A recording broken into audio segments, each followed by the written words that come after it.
अस्सलाम वालेकुम। आज हम रसीद लिखने का तरीका समझ रहे हैं। आज सबसे पहले ये याद रखिएगा कि इस्लामी और शरई तौर पर भी ये ज़रूरी है कि किसी के साथ लेन देन या कोई चीज़ ख़रीदो फ़रोख्त हो रही है या आप अपनी कोई चीज़ अपनी ही मलकियत साबित करना चाहते हैं तो आपके पास कोई तहरीरी सबूत होना लाजमी है। तो डिप्टी नज़ीर अहमद ने इसकी इब्तिदा की थी इस मौजूदा तरीके की। इससे पहले लिखी जाती थी रसीद, लेकिन उसका तरीका ज़रा मुख्तलिफ था।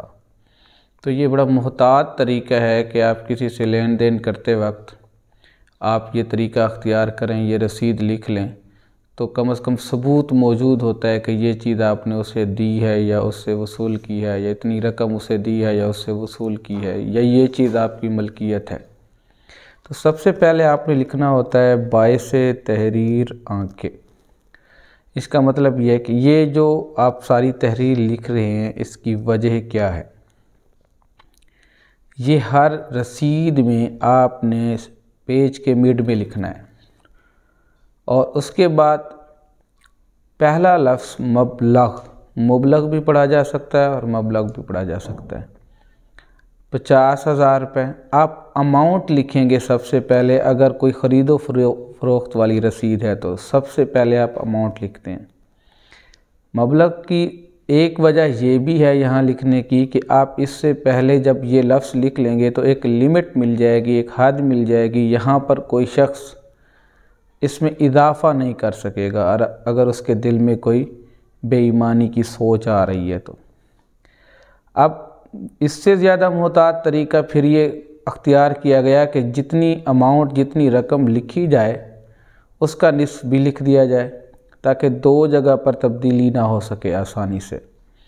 एक अमाउंट आप यहाँ उर्दू अल्फाज में भी लिखेंगे और ब्रैकेट में भी साथ लिख देंगे। असल यही है अमाउंट। और निस्फ़ जिनके 25,000 रुपये होते हैं, यानी अगर आप यहाँ पे किसी और चीज़ की कीमत लिख रहे हैं, यहाँ तो मोटरसाइकिल की फ़रोख्तगी की रसीद है ना, अगर मकान की फ़रोख्तगी है तो आप लिखेंगे 10 लाख या 20 लाख या 40 लाख। निस्फ़ 40 लाख हैं तो निस्फ़ जिनके 20 लाख होते हैं। जो भी कीमत उस वक्त मुरव्वजा होगी तो आप उसके करीब करीब लिखेंगे। ये नहीं है कि आप उसमें मुबालगा कर दें या बहुत ही कम ही कर दें। अब मोटरसाइकिल आप 40 लाख की लिखे बैठे हों और कार आप 40,000 की लिखे बैठे हों, तब भी आपकी रसीद गलत तस्वुर की जाएगी। इम्तिहान के दौरान जो भी उस वक्त कीमत हो, जिस चीज़ की आपके जहन में होती है कि कम से कम इस चीज़ की ये मालियत हो सकती है और ज़्यादा से ज़्यादा ये हो सकती है, तो आप उसी लिमिट पे रह के पहले अमाउंट लिखेंगे। क्योंकि मकान की फ़रोख्तगी की भी रसीद हो सकती है, मोटरसाइकिल की हो सकती है, किराया मकान की वसूली की हो सकती है। तो मुख्तलिफ़ चीज़ों की ख़रीदो फ़रोख्त की रसीद आपको दी जा सकती है। तो आपने ये एहतियात करनी है कि उस वक्त मार्केट में उसका कम से कम रेट, यानी उसकी कम से कम कीमत और ज़्यादा से ज़्यादा कीमत क्या तय है, तो वो आपने एक सही अंदाजे के साथ यहाँ लिख के फिर आप उसका निस्फ़ भी लिख देंगे। अब है बाबत भी, ये किस चीज़ की अमाउंट हमने लिखी है और उसका निस्फ़ भी लिखा है, ये रकम हमने किस चीज़ की लिखी है। तो यहाँ बाबत यानी ये वजह है कीमत एक अदद मोटरसाइकिल। ये बाबत जो अल्फाज मैंने यहाँ मार्कर से लिखे हैं तो इनको मार्कर से लिख दें तो और अच्छी बात है, तो ये ज़्यादा बेहतर प्रेजेंटेशन हो जाएगी। अब ये आप बाबत लिखेंगे, यही आपको बोर्ड बताएगा। ज़ाहिर है बोर्ड आपको इसका क्वेश्चन तो देगा ना, सवाल वो यूँ देगा कि मोटरसाइकिल की फ़रोख्तगी की रसीद, कीमत मकान की रसीद, तो जो सवाल देगा वही बाबत है, लेकिन थोड़ी सी तफसील हमने आगे लिख देनी होती है। तो बाबत कीमत एक अदद मोटरसाइकिल, अब उसकी तफसील भी बता देंगे थोड़ा सा, ताकि निशानी रहे ना कि ये इसके अंदर क्या क्या जो है ना तब्दीलियाँ हो सकती हैं। अब रंग दो रंग के होते हैं ये मोटरसाइकिल भी। तो होंडा CD70 इस्तेमाल शुदा, जिसको हम इंग्लिश में सेकेंड हैंड कहते हैं। रजिस्ट्रेशन नंबर फर्जी आप लिख देंगे ABC 1234, वैसे वहाँ पे एक अलग रजिस्ट्रेशन नंबर होता है। इंजन नंबर भी आप फर्जी लिख देंगे, चेसिस नंबर भी आप फर्जी लिख देंगे। ये 2-3 चीज़ें इंतहाई अहम होती हैं जब आप मोटरसाइकिल की ख़रीदो फ़रोख्त कर रहे होते हैं। तो आपके पास सबूत होता है कि आपने ये चीज़ ख़रीदी है या बेची है। अब किसने रकम दी है ना, उसको हम इसी के बीच में लिखेंगे। अज़ां का लफ्ज़, ये ख्याल करना यहाँ ज़ाल वाली अज़ां नहीं है, यहाँ ज़े वाली अज़ां है। अगर आपने दूसरी अज़ां लिख दी ना तो सारी रसीद भी कैंसिल हो सकती है। तो आपने ये लफ्ज़ लिखना है अज़ां, ज़े से। इसका फ़ारसी में मैं एक मफ़हूम निकालता हूँ, से, जो हम लफ्ज़ हर्फ जो हम ना उर्दू में देखते हैं लिखते हैं, से, यानी जिससे कोई चीज़ वसूल की जा रही है, ये रकम जिससे वसूल की जा रही है उसका यहाँ हम बायोडाटा लिखेंगे, यानी उसकी यहाँ तफसील लिखेंगे, नाम, वल्दियत, कौम। सकना से मुराद रेजिडेंस है, यानी पता।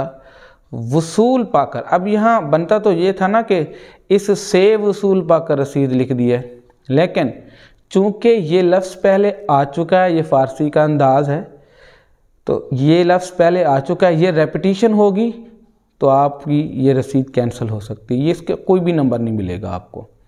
तो रसीद लिख दी है ताकि सनद रहे और बवक्त ज़रूरत काम आए। अज़ां लफ्ज़ जब लिखा जा चुका है तो यहाँ से लिखने की ज़रूरत नहीं है। और जो अल्फाज, ये मबलग, ये बाबत, ये अज़ां, ये मार्कर से लिख देंगे आप, ताकि उन्हें क्लियर हो जाए कि ये रसीद का सही तरीक़ेकार समझता भी है। अब 2 गवाह चाहिए होते हैं। अल अब्द, ये जो रकम वसूल कर रहा है उसकी यहाँ तफसील आ जाएगी। नाम भी, कौम भी, वल्दियत, सकना, शनाख्ती कार्ड नंबर वगैरह लिखे जाते हैं। आप यहाँ डॉट डॉट लगा देंगे बोर्ड में, क्योंकि हम अपना जो शनाख्ती कोई भी अलामत किसी किस्म की नहीं दे सकते, तो एहतियातन मैंने यहाँ पे डॉट लगा दिए हैं। वो समझ जाएगा कि बच्चे ने जानबूझ के यहाँ पे छोड़ दिया है। अगर आप वाक़ियतन रसीद लिख रहे हैं, कोई वाक़ियतन आपको घर में लिखनी पड़ गई है, तो भी यही तरीका है। तो ये पहले अमाउंट लिखेंगे, फिर उसका निस्फ लिखेंगे, फिर उसकी वजह लिखेंगे, फिर उसकी तफसील लिखेंगे, फिर जो पैसे दे रहा है उसकी तफसील लिखेंगे, उसका नाम पूरा लिखेंगे, वल्दियत लिखेंगे, कौम भी और उसकी रिहाइश, सकना। इसके बाद भी डॉट डॉट लगा दें क्योंकि हमने सकना लिखना नहीं है।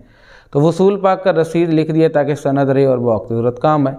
एक गवाह उसकी तफसील, दूसरा गवाह उसकी तफसील, उसके भी दस्तखत ले लें, उसके भी ले लें जो पैसे वसूल कर रहा है, और दूसरे गवाह के भी ले लें। यहाँ उनकी तफसील भी लिख दें और उस साथ तारीख़ आखिर में ज़रूर लिख दें।